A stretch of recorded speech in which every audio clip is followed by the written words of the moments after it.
Hello बच्चों, let's read this question. So this question says exploitation of ocean thermal energy work on the principle of this principle पर क्या करता है आपका work करता है। ठीक है, इसके करस्पॉन्डिंग अपने पास फोर ऑप्शंस गिवन कर रखे हैं। तो चलिए बच्चों इस क्वेश्चन को स्टार्ट करते हैं। So we are writing the key concept of this question. इस क्वेश्चन को बच्चों आप की कॉन्सेप्ट क्या लिख सकते हैं? The key concept of this question is our ocean thermal energy लिख सकते हैं। क्या लिख सकते हैं? आपका ओशियन थर्मल एनर्जी। ठीक है, ocean thermal energy, this will be the key concept of this question. ये क्या हो गया बच्चों आपका? इस क्वेश्चन का आपका की कॉन्सेप्ट हो गया। ठीक है, अब देखिए बच्चों एनर्जी जनरेट करने का ये क्या है आपका? एक this is one of the way. ठीक है, ये क्या आपका एक वे है। ठीक है, इसको शॉर्ट फॉर्म में हम ओटीई से भी बोलते हैं, ओशियन थर्मल एनर्जी कन्वर्जन। ठीक है, अब बच्चों देखिए ये जो आपका पावर प्लांट होता है ये कैसे वर्क करता है। ठीक है, अब देखिए बच्चों इसमें हम क्या करते हैं, देखिए जो आपका वाटर होता है, देखिए जो वाटर आपका क्या होता है, काफी डीप वाटर होता है। क्या होता है आपका? Deep water.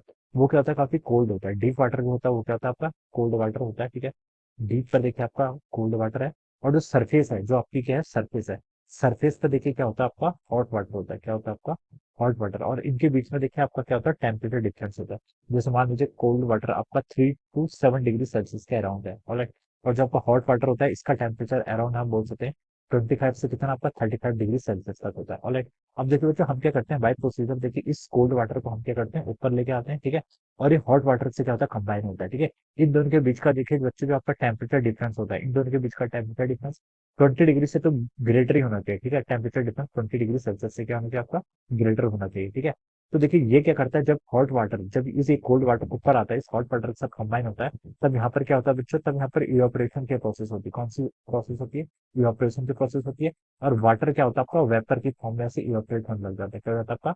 वाटर वेपर की फॉर्म में आपका इवापोरेट होता है। और जो आपका वाटर वेपर होती है, ठीक है, ये वाटर वेपर क्या करती है? इसके ऊपर आपके टर्बाइंस होती है। क्या होती है आपकी? टर्बाइंस। टर्बाइंस को क्या करती है आपकी? रोटेट करती है। क्या करती है आपकी? रोटेट करती है, जिसके कारण आपकी इलेक्ट्रिसिटी या फिर हम बोल सकते हैं कि आपकी एनर्जी क्या होती है? जनरेट होती है। So this is the principle of working of the ocean thermal energy power power ocean thermal energy power plant या बोल सकते हैं। ठीक है, इसमें क्या होता है आपका? टेम्परेचर डिफरेंस होता है। देखिए जो आपका कोल्ड वाटर होता है, जो हम डीप वाटर होता है, ठीक है, वो आपका कोल्ड होता है। और जो सरफेस का वाटर होता है वो क्या होता है आपका? हॉट वाटर होता है। इन दोनों के बीच में आपका 20 डिग्री सेल्सियस तक आपका टेम्परेचर डिफरेंस होना चाहिए। ये कोल्ड वाटर को देखें ऊपर लेके आते हैं, हॉट वाटर के साथ कंबाइन होता है। ठीक है, जब कोल्ड वाटर और हॉट वाटर क्या होते हैं आपस में क्या होते हैं आपके? कंबाइन होते हैं, तो लिक्विड क्या होने लगता है आपका? बॉयल होने लगता है, और वाटर क्या करता है? वाटर वेपर की फॉर्म में आपका बाहर निकलने लगता है। And then it is use to, जो ऊपर टर्बाइंस होती है, टर्बाइंस को क्या करती है? टर्न करने के काम आती है, या फिर हम बोल सकते हैं जनरेटर होते हैं वहां पर, और उससे क्या होता है आपकी? इलेक्ट्रिसिटी प्रोड्यूस होती है। So this is the working principle of ocean thermal energy, alright. तो देखिए बच्चों किस प्रिंसिपल वर्क कर रहा है? It is working on the principle of the temperature difference. यहाँ पर आपका टेम्परेचर डिफरेंस है between the surface water and the deep water, alright. तो टेम्परेचर डिफरेंस के बेसिस पर क्या करता है? वर्क करता है। So we can see that option A क्या होगा? इसके करस्पॉन्डिंग आपके यहाँ से करेक्ट आंसर हो जाएगा, alright. This will be the right answer of this question. So I hope you all understood this concept. All the best and thank you so much.